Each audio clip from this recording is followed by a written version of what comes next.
بهذا الحر لازم نسوي أكل خفيف يكون ما ياخذ وقت بنفس الوقت منعش ومغذي.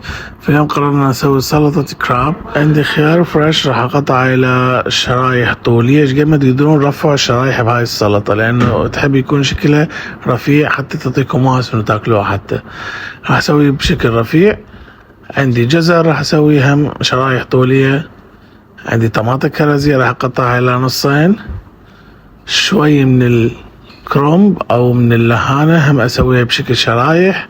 واخر شي عندي الجريب فروت ملبلبة، يعني بطلع كل الشحم منه مخلي بس اللب مال الجريب فروت حتى ما احصل على طعم المرورة اللي بيه.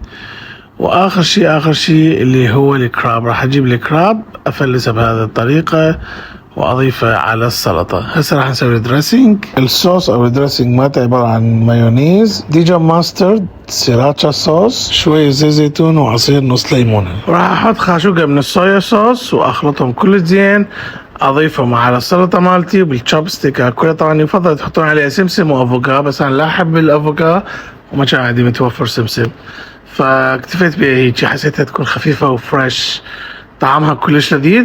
لازم تجربوه. اذا حبيتوا الفيديو لا تنسوا تشاركوه مع اصحابكم، واشوفكم بالفيديو الجاي، ومع الف سلامة.